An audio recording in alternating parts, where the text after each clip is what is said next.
every day, every year. In the last 100 years, we've grown in many different ways. Population, in knowledge brought out by the science, the arts, the philosophy of just trying to know more. But there are ways that we also diminish. And sometimes I think it comes down to technology taking over our lives. Now, when is it that technology goes bad? That's what I'm going to talk about. And it really stems from one incident that I had last week. I work in the internet industry. I'm always connected, at least 40 hours a week. And in addition to that, I use my iPhone to do my to-dos, my calendar, share pictures, Facebook, Twitter, you name it. I'm connected all the time. I understand how it works.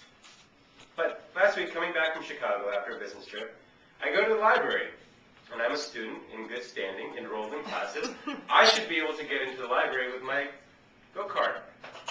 Well, I slide my card, and it's a red sign. I can't get in. I am incensed. I can't get in. I'm a student. I pay the bills. What is going on? Security guard says, I can't do anything about it because the machine says you can't get in. And I stick to my guns and say, you know what? We can handle this. Let me talk to your supervisor. Talk to the supervisor. Supervisor says, I can't do anything about it. You have to talk to so-and-so. I said, no, I want to talk to your supervisor. I go up the chain of command and I say, what is going on here? Why is it that I can't get into this building? Well, the machine says you can't get in. I wait till the next morning. I file a complaint, by the way, but I wait till the next morning. I call them up, and they say that there was a glitch in the system. One of the batch processes broke, or something happened, and my access to the library after 12 o'clock was lifted. Now, normally, if I wasn't attuned to all of the technology that I work with, I would say, okay, sure. But I understand how this works. And the only way that I feel this can be corrected is that that computer next to the security guard was used to show the security guard what is wrong. But the school doesn't have this policy in place.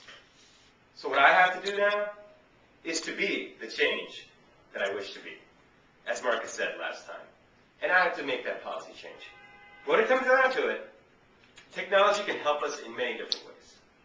And I think that if we let technology take over too much, then we're relinquishing the freedoms that we work towards.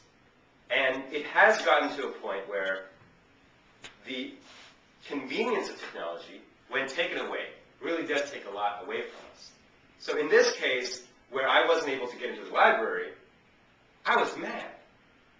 But there are other times when, for example, my Gmail account doesn't work, and it did happen a couple of weeks ago. And I was mad then too. What I think we should do is learn how to live with and without technology on a daily basis.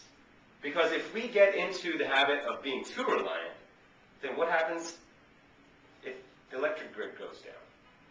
Where does society go from there? If I as a person can't function without my phone, my Gmail, my Go card, what happens if society doesn't have it? So that's my case. Technology has a place in our lives, but we must live with it and without it. Thank you very much.